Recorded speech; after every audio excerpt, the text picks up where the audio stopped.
Welcome to the stream. We'll be tackling the very first lesson today. Lines, ellipses, and boxes.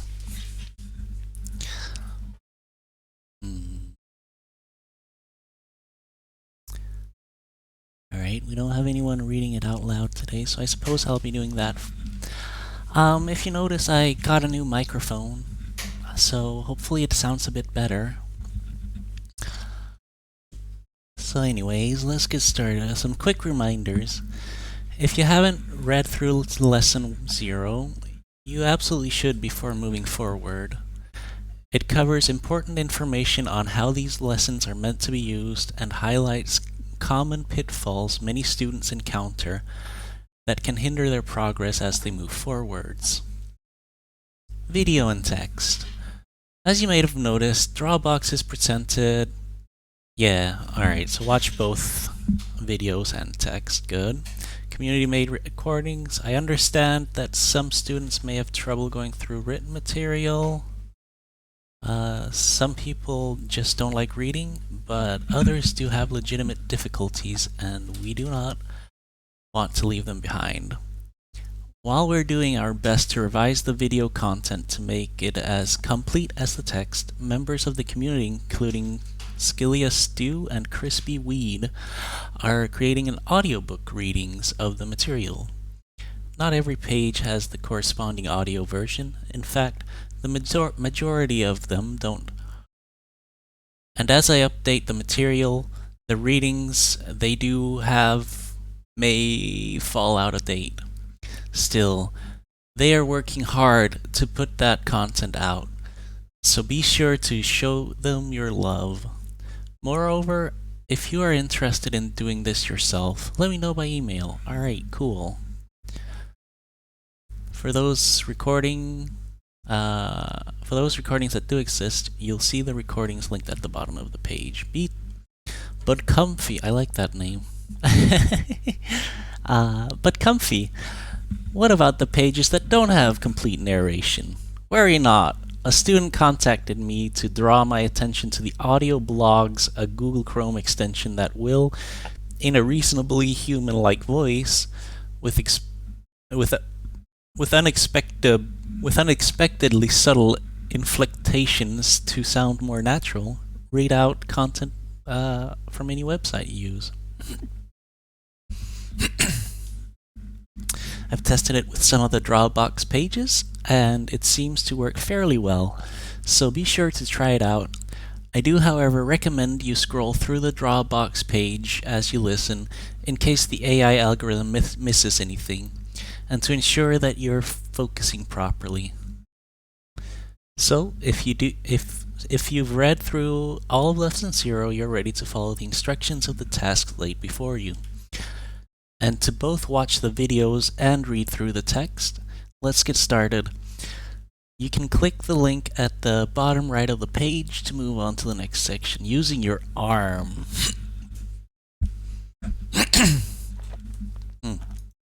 Alright, let's see how you use an arm. I've never used it before, so this will be interesting. There are two major types of skills that are involved in drawing. Mechanical skills, the things you physically do with your body, and analytical skills, the concepts you understand in your head. Both are addressed throughout this course, but we're going to get started by looking at the most important mechanical skill of all, how we use our arms to make marks. It sounds simple.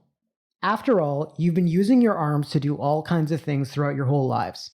But while you're probably very familiar with the mechanics of writing, you are probably equally unaware of the other ways in which your arm can be moved and how this can impact the marks that you produce. Movement occurs from joints, like the wrist, the elbow, and the shoulder. And often different parts will move in concert, pivoting on multiple joints at once, without you having to think about it.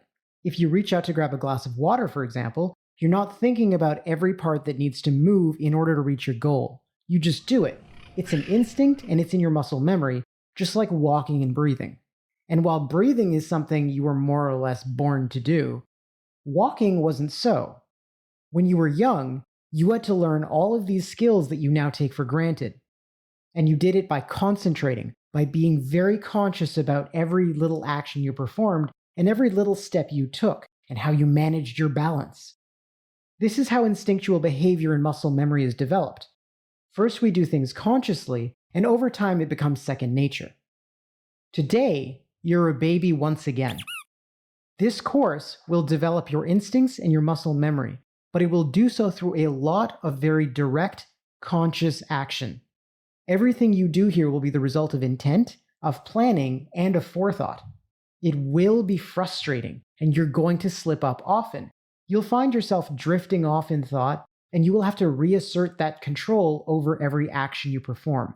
These things will happen, so don't worry about when they do, and ultimately when you're done, you will have a much more instinctual control over how you handle your mark making, and you'll no longer have to think about how every single mark needs to go down, and more about which marks you want to make.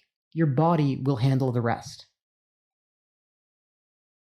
Depending on which pivot your arm is moving from, you can make marks that are tight and precise, like these lines from the wrist, but quite limited in terms of how far they can really go before you start wobbling too much. And marks that flow smoothly and fluidly and maintain a consistent trajectory, like these lines from the shoulder.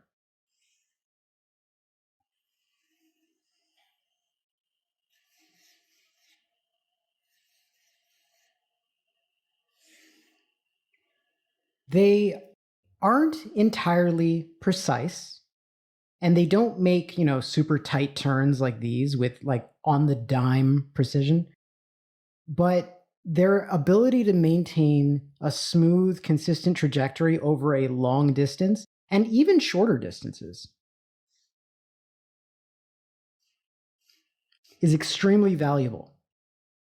Both ultimately have their purposes, but because you're used to writing and are likely already familiar with drawing from your wrist, and that's probably what you use for most of your marks, this course puts a lot of focus on drawing from your shoulder, so that by the time you're through, you'll be able to do so with the same level of comfort and familiarity with which you draw from your wrist already. So what does it mean to draw from your shoulder? The easiest way to demonstrate this is to step through each different joint, pinning it down in space, and trying to draw.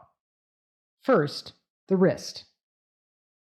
This is what we're used to doing, and we'll generally anchor our wrist in the same location as we write a particular letter.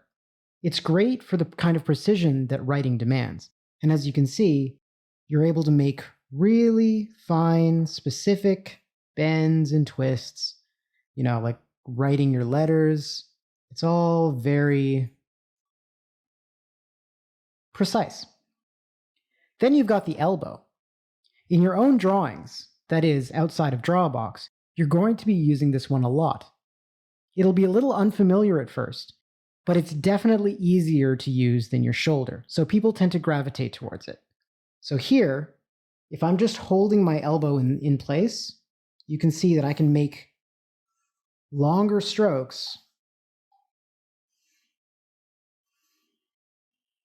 and they're still remaining quite smooth, and I can execute them without too much wobbling or waviness. Finally, you've got the shoulder, and that's what we're going to be using for most of our marks in this course, and definitely all of those throughout this entire lesson in particular. It provides a broad sweep covering a large distance. I don't even need to hold it because that's pretty much the only pivot I've got left. And it will actually work for smaller strokes too. So let's start out with looking at just the kind of marks that you can make from your shoulder, keeping them fairly straight and smooth.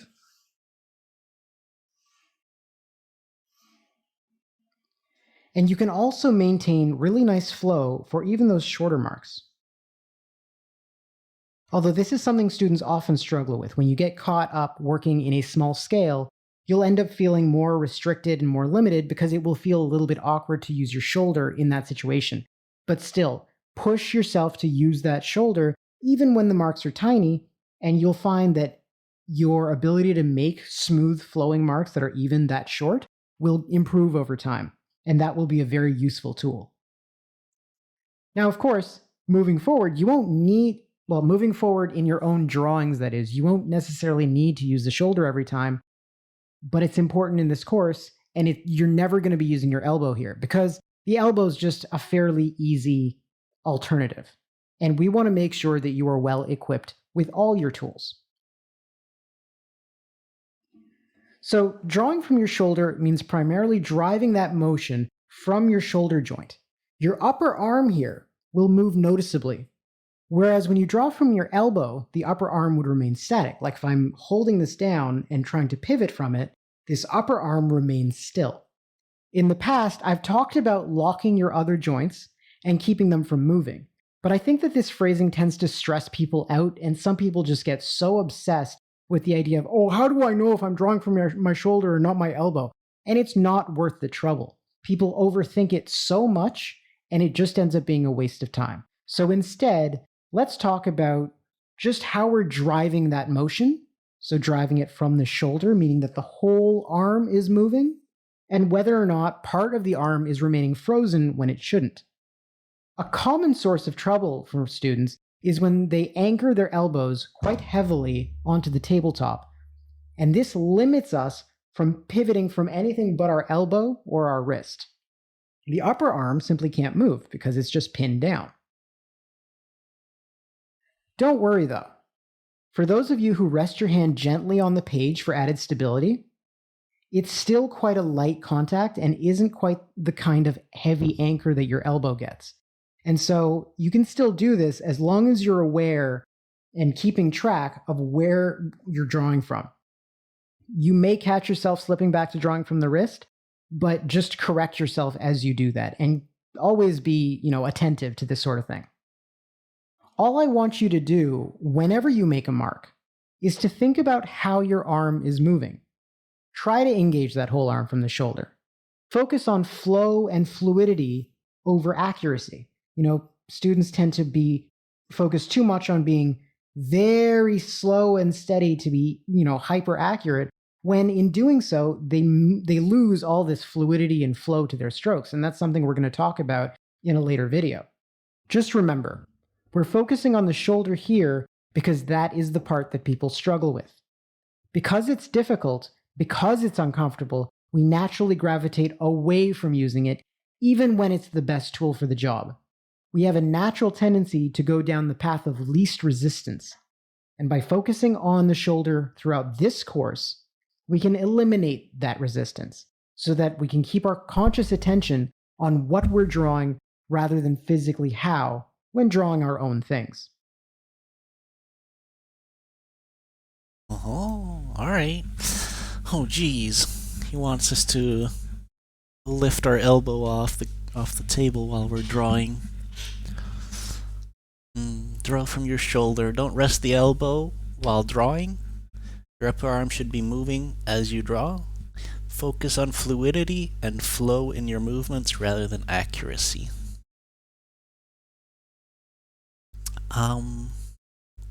Let's see if we have... Oh, we do have crispy weed. Yay!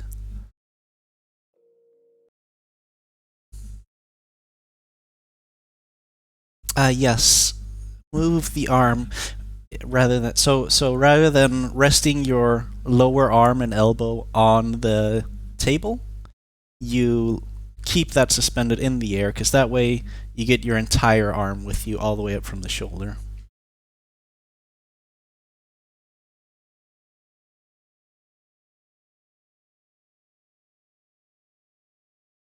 Yes, it is gonna take a while to get used to.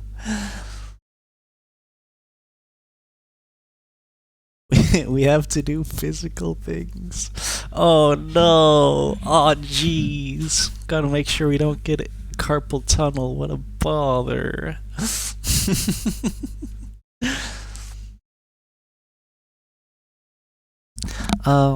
Tori asks, are you making notes for the stuff we practice? For the free drawing, or do we need to do that alone? I am taking notes that I will be posting in the covered content, but those are very, very brief notes. So if you want to keep your own notes, that's fine as well.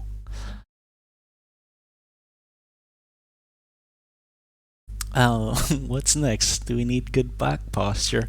Well, I think that goes for your whole life, not just drawing.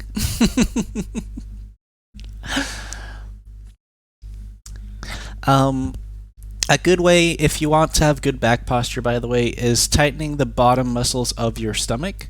Then the rest of your body should just go straight into alignment and have perfect posture. You can also tighten your butt cheeks. That will have the same effect. So either the lower stomach muscles or the butt cheeks, and the rest of your spine will just align automatically. Also remember to roll your shoulders back, yes. Alright, let's see what Weed has to say. Hey guys, I just wanted to say a quick thank you for checking out these Drawbox reading videos on my YouTube. No problem. As ever, please make sure to check out drawbox.com for the most up-to-date lessons. As of 2021, Uncomfortable has been updating his current lessons, and he's been bringing out new revised videos. Oh, did she just call him there'll be a bit of a backlog Savage. with my readings, but I'll try and catch up, and I will be redoing from lesson 1 again. So yeah, just wanted to say there will be new videos using your arm. Drawing from your wrist and shoulder. This video demonstrates the difference between drawing from your wrist, elbow, and shoulder, the benefits of each, and why in this course we focus primarily on drawing from your shoulder. As always, watching the video first, then later reading through the text will help you absorb the material more efficiently than just doing one or the other. Don't be afraid to come back and re-watch or reread material either, to help refresh your memory later on. Old habit. Yes, very good. On to old habits. All right, we got some stuff to forget. Oh, no video. Cool. We just keep going. Bits. Weed. Thanks to the importance of literacy in our society, and the fact that handwriting is still an important skill in our day-to-day lives, at least for now, most students equate the mechanics of drawing to those of writing. We use pencils and pens, pushing the tip into the page, and we move our hand from the wrist to write. This is very effective for creating the tight twists and turns necessary for small letters, but as soon as we try to draw longer, smoother lines, we start to run up against its limitations. The pivots of the arm. As you likely know by now, your arm has 3 major joints, and when we hold an object in our hand, we can manipulate the position of that object in space by bending our hand at any of the following pivots: wrist, elbow, shoulder. The specific pivot you choose will determine the range of motion you can achieve. Moving from the wrist will only allow you to move across a more limited distance, and will quickly start following a very obvious arc. Moving from the elbow, and even more so from the shoulder, will allow you to maintain a straighter trajectory longer before the arc of motion becomes more obvious. Let's keep it simple. For the sake of... Oh, that's really interesting, actually. Drawing from the shoulder literally gives you straighter lines. simplification, we can ignore the elbow and focus instead on the idea of either drawing only from your wrist, where your hand moves but the wrist remains pinned in place. This allows us to have very tight, stiff control, and it's good for tight details and writing. Or drawing with your whole arm, where everything, including your upper arm, is moving as you draw. This is great for smooth, fluid line work, even when drawing smaller marks, because it emphasizes a consistent trajectory and minimizes erratic wobbling. Do you mean I can't ever draw with my wrist or elbow? That's not what I'm saying at all. Every pivot serves its purpose, and while the majority of this course will focus on marks that need to achieve a smooth, confident flow, which is best achieved from the shoulder, there are situations where you'll use your wrist. For example, in the few areas where we delve into texture, the wrist capacity for stiff precision will be an advantage. And of course, when doing your own drawings outside of Drawbox, which you should be doing, you're welcome to draw however you feel most comfortable. The rules presented here apply only to work done for this course. You'll be able to choose which parts you want to use outside of it yourself. The path of least resistance. Drawing with your whole arm. Oh. Alright. It's a little more before the video comes. Alright, so not just you don't need to only use your shoulder, but if you're doing a little detail, if you can use your wrist. I would probably say, just because it feels so foreign for so many, just always draw from your shoulder throughout this whole course, just so it becomes natural for you, and then later on you can start using your wrist if you want to for little small details. That would probably work the best. The path of least resistance. Drawing with your whole arm is frankly difficult, or more accurately, it's unfamiliar and unpracticed. We've spent years writing from our wrists, and so the muscles involved are far better developed than those needed to draw with your entire arm. As such, we end up facing more resistance, especially as beginners when we try to use it. It gets exhausting, and we get sore quickly. That muscle weakness can also make it harder to be confident with our line work. That's why, when we face the choice of how we're going to use our arm to make a mark, when we're faced with two paths to choose from, using our whole arm poses far more resistance. We naturally want to go down the easier road, to draw in the familiar fashion from the wrist. It is for this reason that this course forces you to draw from your shoulder in most cases. I cannot stress this enough. Be patient with yourself. Do not rush, do not force yourself. Take breaks, and allow the work to take as long as it needs to. You only have one body, and to break it so early would be a tragedy. Hover hand. Resting some part of your arm on the whole page is a pretty normal thing people do, as it provides additional support and helps us draw for longer without as much fatigue. This can result in more friction and dragging, however, which can make it easier for us to fall back to drawing from certain pivots and not engaging our whole arm. Gently resting the side of your hand or a finger on the page as you draw is fine. It will drag a little, but as long as you're aware of it and catch yourself whenever you slip back to drawing from your wrist, it'll be okay. The added support is well worth it. Resting your elbow against the table as you draw, however, is not a good idea. It creates a very heavy anchor that basically forces you to draw from your elbow and freezes your whole upper arm. Avoid this wherever possible. Drawing with your whole hand and arm hovering will result in no such dragging or friction, but it's not always worth the exhaustion, especially as we're still developing our shoulder muscles. You may want to practice this in the future, but for now, don't worry about it.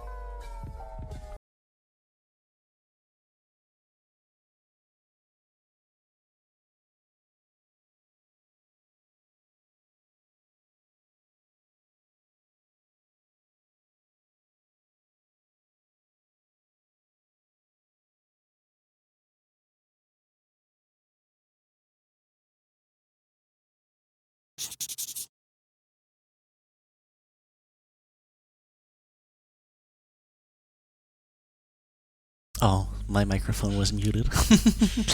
Alright, so so she's saying you can lean your wrist against the table as long as you don't forget to keep your entire arm moving. Um, but for the sake of building up your arm muscles, your shoulder muscles, and getting used to this, don't rest your wrist. Just hover your elbow and your wrist as you draw. Very good. Next, how to hold a pen. Oh gosh, even this has instructions. Let's go.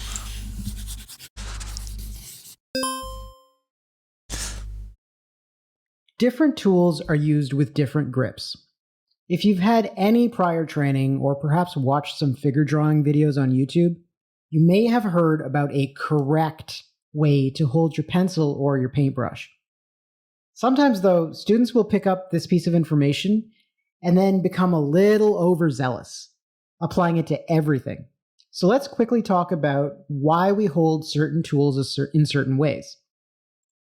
So people talk about the correct way to hold a pencil, and quite literally, they are just talking about a pencil.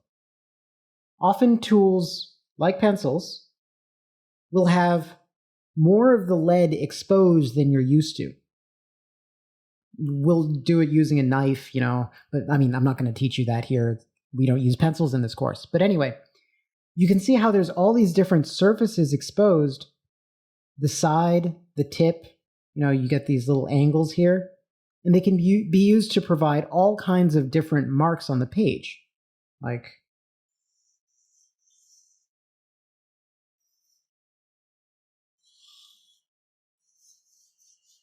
I haven't actually used this in a while, so it's not really sanded properly, but you get the idea.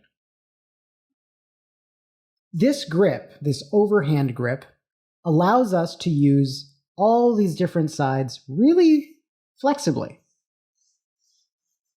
And so it gives us a lot more control over this kind of tool. And you get a similar kind of deal with paintbrushes, charcoal, Conte, sorry. And it's used a lot by a lot of different artists. But the thing that you need to remember is that the grip serves a purpose. Conversely, pens don't have all those different sides to them. They've got a tip. And that tip can make a heavier mark if you apply more pressure, and it can vary a little and get a little bit thinner. But, it's one axis or one dimension of variability, I guess, is the tip and pressure. The grip that we use for writing traditionally is called a tripod grip, although there's a few different variations of this. It's really good for controlling that pressure. And so this is still the grip that we use when drawing with pens. We don't try and use an overhand grip because in that context, we can barely even make marks because these pens tend to draw better or their ink flows better when you've got a higher angle. Some people will really push the idea of drawing with an upright angle, 90 degrees. I usually draw at more of a maybe, 60, 70 degree angle. It's still pretty high, but it's a bit more comfortable. Cheaper pens, though, will have poorer ink flow and will require a higher angle. So keep that in mind when buying your tools. So one thing to keep in mind is that the overhand grip is actually valuable for one other reason, and that is that it forces students to draw more from their shoulder because you can't, with this kind of a grip, your wrist is kind of automatically locked. And when you're drawing with a tripod grip, you can use your wrist a lot more effectively, which is one of the reasons that we use it for writing. Also because the tools generally, lean into that. So when you're using the tripod grip, you need to be extra aware of which pivot you're using to make your marks. And you always need to remind yourself to draw from your shoulder. So long story short, even though there are grips that are favorable with other tools, we are just going to focus on the grip that you'd use when writing, the tripod grip. Just make sure that you are engaging your shoulder to drive the drawing motion. And the tripod grip definitely makes it easier to slip back into drawing from your wrist.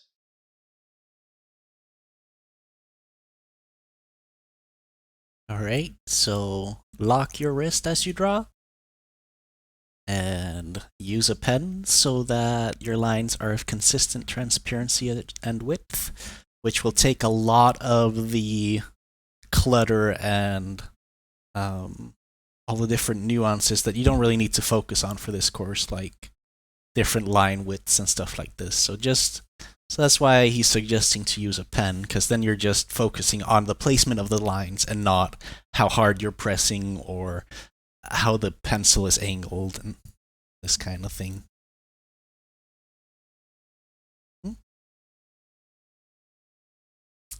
Let's see what Crispy has to say. How to hold your pen. Some people are familiar with the overhand. Tori asked to show the grips again. I'll show them when I'm done here, then we'll do the free drawing. Grip one might use when drawing with a pencil or painting with a brush.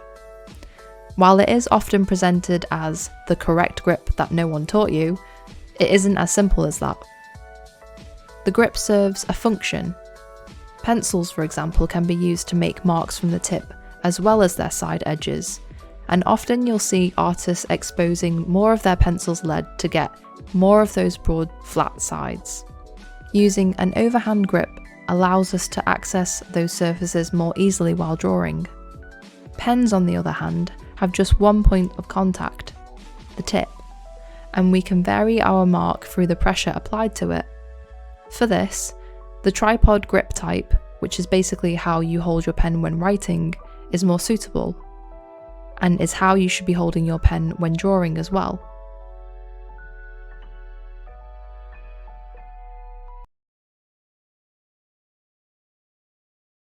Alright.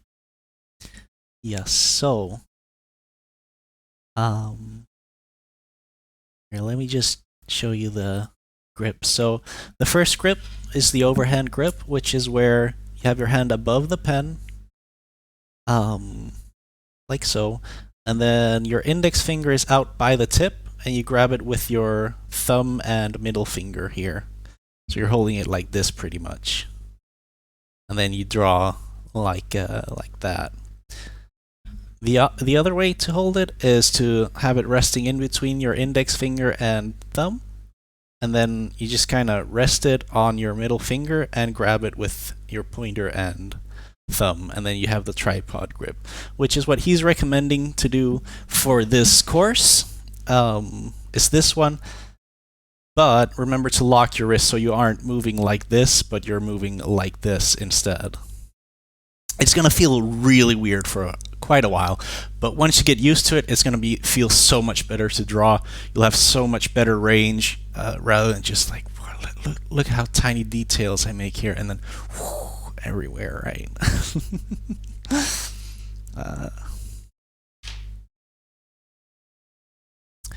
Alright, so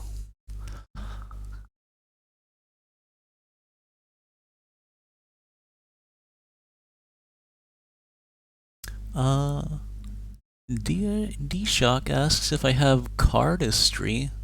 I don't know what cardistry is. If you're talking about my keyboard, this was custom made. It split down the middle, so you can sit and game however you want with it.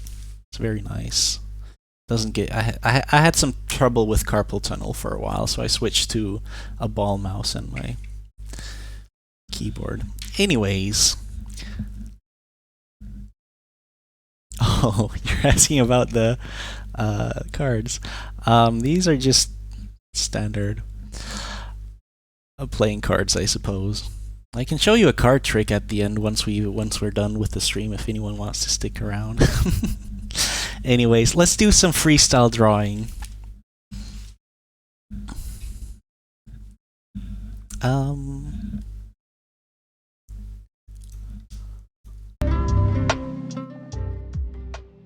Here we go, get the royalty-free music. And for this free drawing session of 30 minutes, a Sun ID asks, no lesson today too. We just did the lesson. It was how to hold your arm and pencil. This was the entire lesson. Masta asks, do we use what we just learned in the free drawing session? Yes. So this free drawing session, the most important thing, the thing you need to focus on is hovering. Hovering your elbow, hovering your wrist, locking your wrist, and then draw like this. That's the challenge for today's free draw. Other than that, you get to draw whatever you want.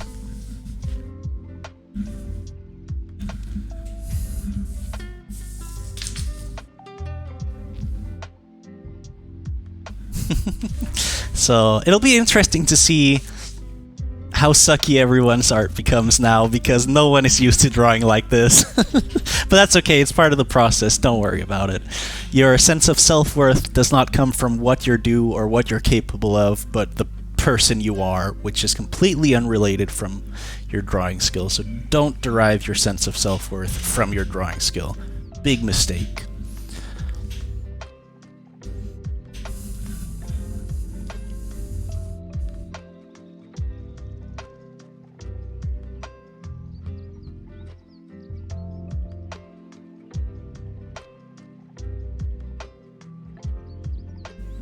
Timer has started.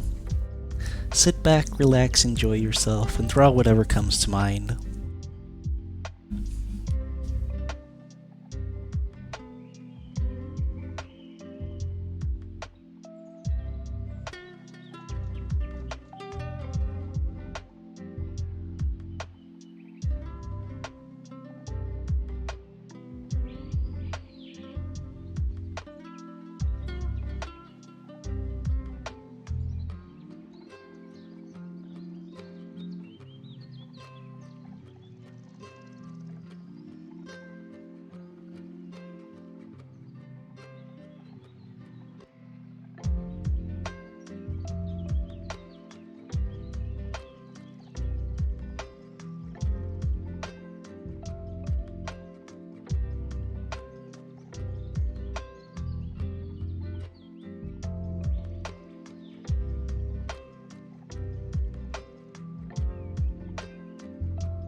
If it's hurting too badly, you can rest your wrist. Just remember to lock it. But once it feels alright again, try lifting it again so you can practice and train those muscles that you've never used before.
If you're feeling any burn in your arm, it's because you need to let go of the muscles in your arm. You shouldn't be tensing anything at all.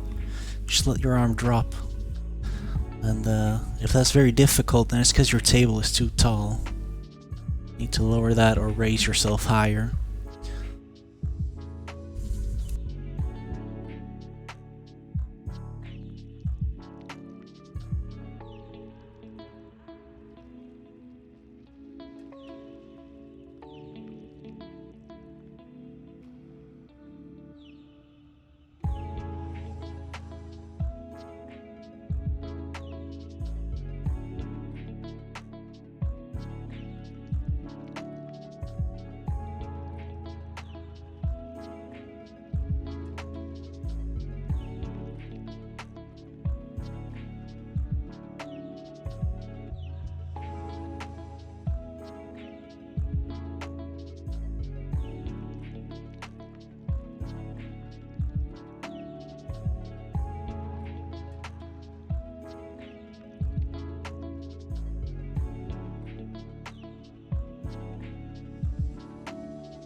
A few more minutes to finish up your drawings.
Alright? Get your stuff uploaded. If you feel like you aren't finished, you're the one who decides when you're finished and not the drawing. So just say it's finished.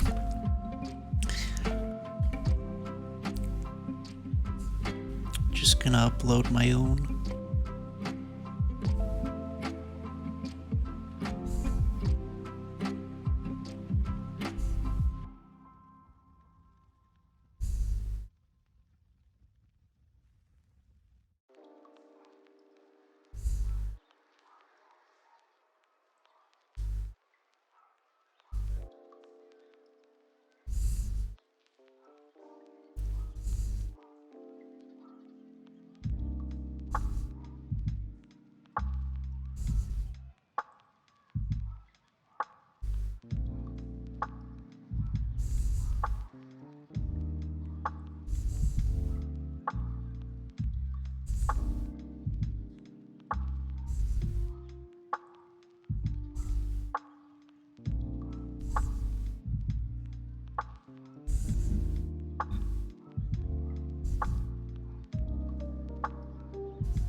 Oh geez. My pictures are too high quality apparently. Why hasn't that been a problem before?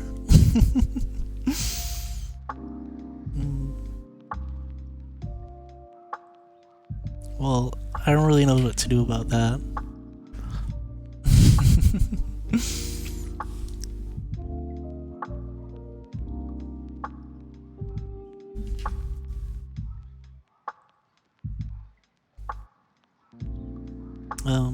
I guess I'll just buy nitro.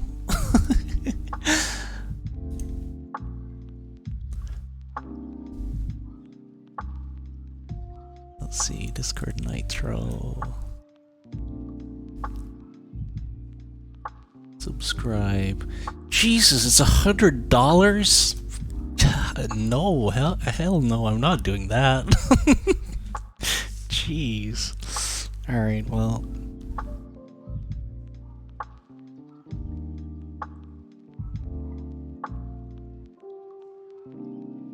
I could upload 2 of them. Maybe I can upload the other 2 separately.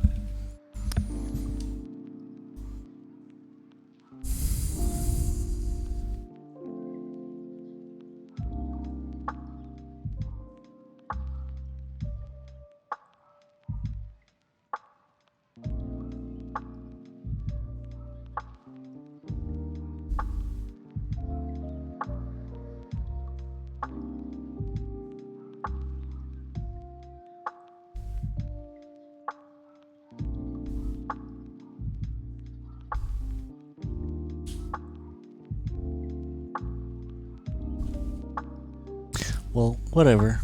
I guess I'll just have to show them to you through the camera then.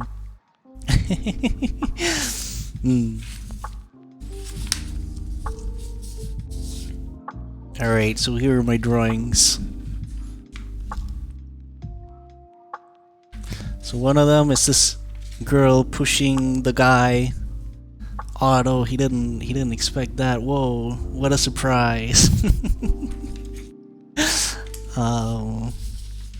And we have these 2 I could upload for some reason. We also have a cowboy robot standoff here.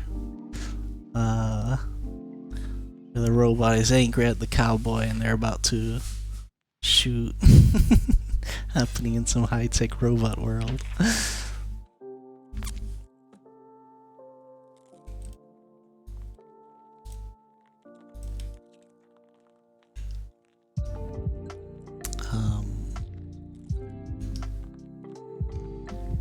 There, we can switch over to Discord. Oh, also, we got a volunteer Let's see, Kali has volunteered to do daily prompts in the art prompt channel. So you'll be able to, every day we'll get a new prompt, and then you can post your drawings in the art prompt channel. The Continue the Story channel is, I'm gonna make an official Tumblr for it. So every time you guys draw a new drawing for the story, it's gonna go straight onto the internet to be archived forever. And then last but not least, of course, there's I brought the bad art channel back again as requested.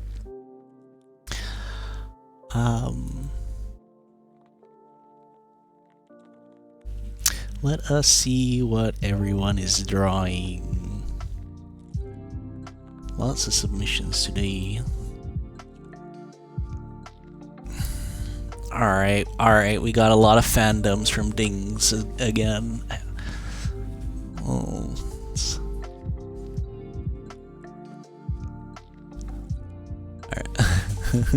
I like your car. It's very accurate to the show. Shading on this kid is pretty cool. I like the perspective on the kid. Kind of like top down. That's pretty cool. Alright, flexing your keyboard. Yeah, sure, right. Look at me, I have such a cool keyboard, guys, show it off. Alright, so we got a guy playing with shapes. A little kid's toy. There's a tree with a songbird.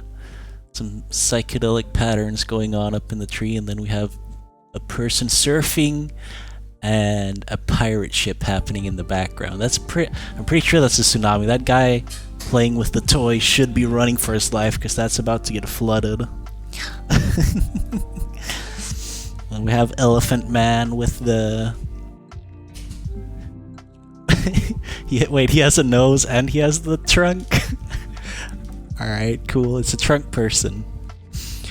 And got Ganesh, the goddess, with the third eye and a snake around her neck. Very cool.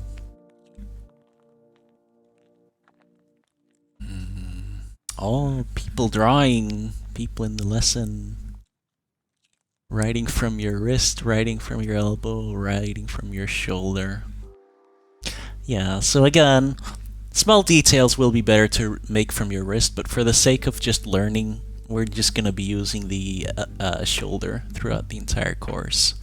Also, if you started feeling fatigued, or if it started hurting in your shoulder, or it was uncomfortable in any way, it's because you're tensing your muscles. You need to let go and relax in your entire arm. And then adjust your table and chair height accordingly. So you're not tensing up any muscles at all. Oh geez, this is a stormy weather. Oh, SS Mayday, yeah, you could use some Mayday, geez. That water's going all over the place.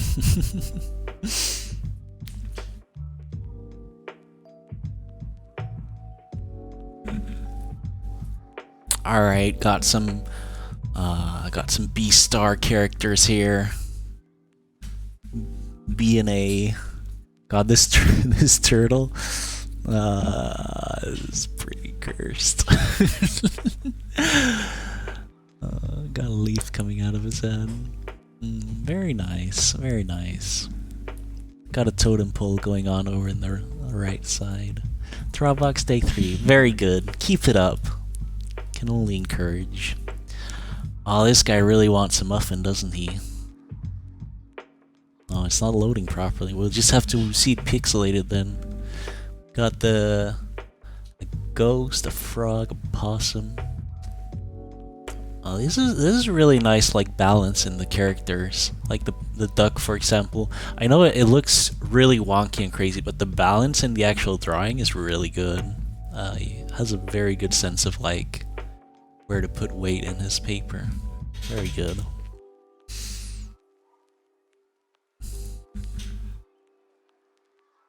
Alright, ocean inspired. volcano. That's a huge mermaid up there. She's out on the horizon. She's like as big as a mountain. She's as big as the volcano. Jellyfish. Oh no, it's the crab with a sword coming after us. I like the cute little kitty. Oh, you drew my... Is that my canister? Oh, bug spray maybe. Cool. Minecraft pig. Oh, that is Ratchet from Ratchet and Clank in a fan size. It's a fan art of Ratchet. Power cube, very cool.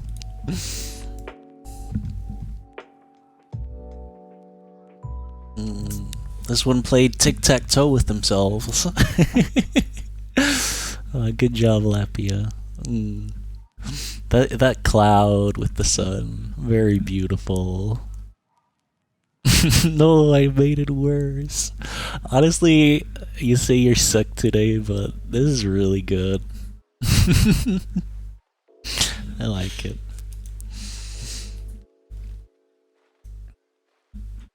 Alright, gotta break my neck here. Aw, lonely guy sitting up on the cloud, dreaming about having a cup of tea. Nice droplet. Some good shading on that. And then, very cool. Uh-oh. Oh no, oh no, oh, we messed up. Point of view, you just put the milk in the fridge upside down. This guy's coming for you.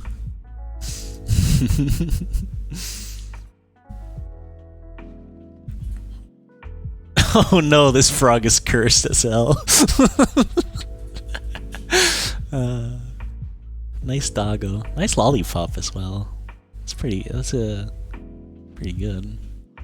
Throw your breakfast. Ah, an adventurer out exploring the big world. That's a nice backpack.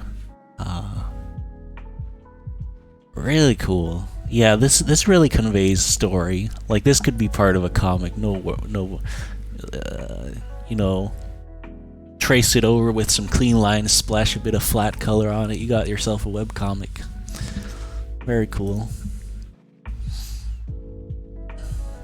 Alright, monsters.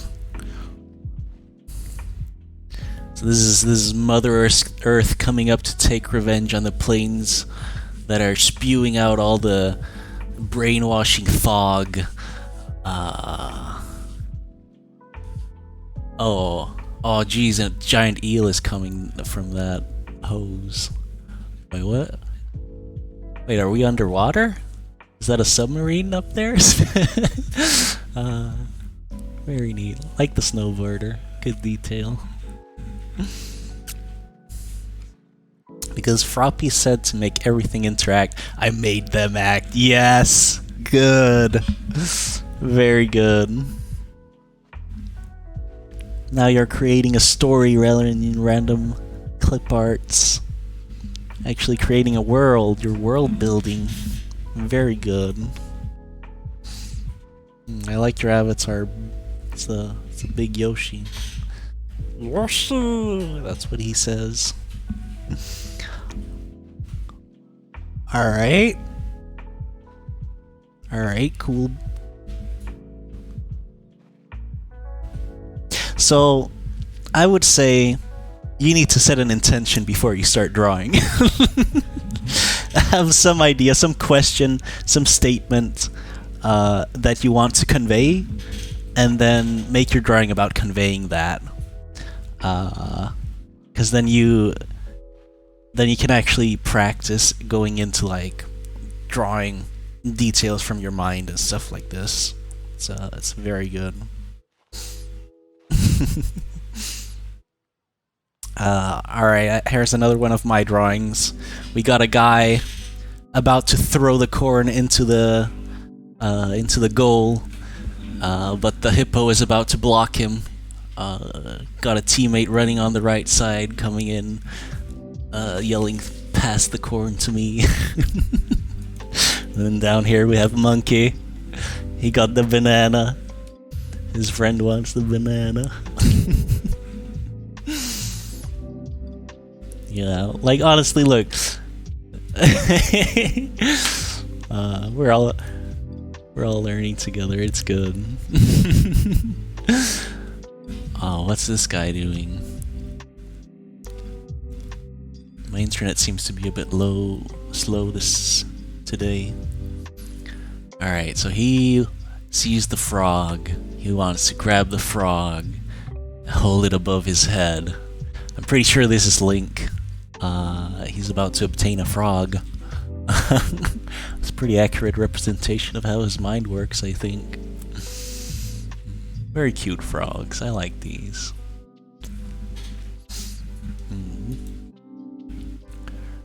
Birth towels. And then we got Cornelius. My shoulder is dying. Relax your shoulder, my dude. Relax those muscles. Drop your arm. Oh, these are really cool.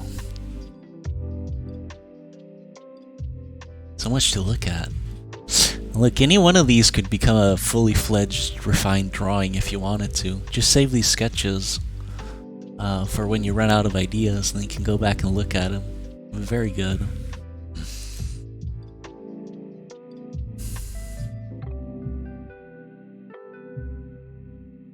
We got the new round sky. Oh, new grounds inspired here. Got some -8. Pepe the Frog.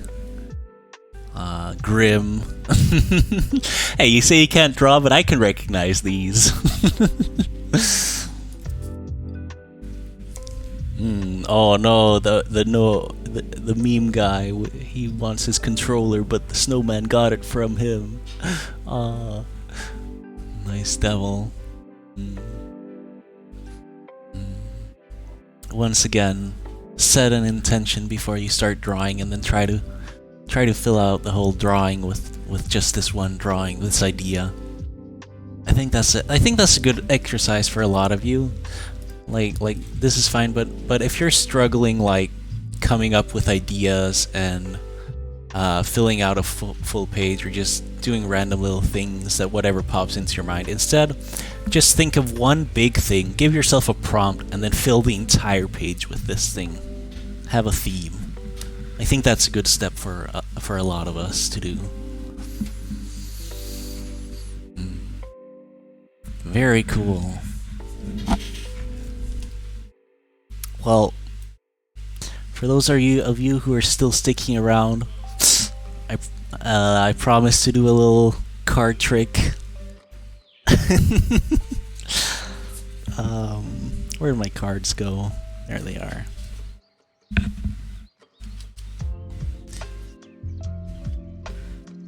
Alright, so some of you probably know this card trick already, seen it on YouTube. It's called the this, and that trick or something. So it has a little story with it. So this person comes up to me on the street, and he says, "Hey, look, I got 3 cards. I have a 8, I have another 8, there, and I have a 4. And all you have to do is follow the 4. And as he said that, he moved it up on the top. Wait, no. No, wait, the 4 was on top, right? Yeah, okay, so he moved the 4 down to the bottom here. Wait. Oh no, I'm messing it up. Right, whatever. So I was like, so that's easy. The card must be on the bottom, but no, that was the 8. That was on the bottom. And so I said, oh, it must be on the top then. But then he pulled the top card, and that was also the 8. So then he said, well, then it must be in the middle. And he said, no, because the middle card is actually also an 8. And I was like, well, that's cheating. You're using 3 8s. And he was like, no, because actually, the 4 was on the bottom, and the 4 was also on the top, and the 4 was also in the middle. And I'm like, you're cheating. You're using 3 4s. And he was like, well, actually, I have an 8, I have a 4. And then I also have a king.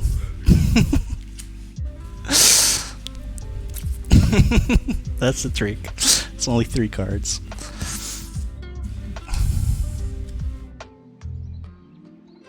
Alright, well, thank you all for joining. I've had a wonderful time drawing with you all. Hope to see you all again tomorrow. Have a wonderful evening or morning wherever you are. And remember to enjoy your day. Goodbye.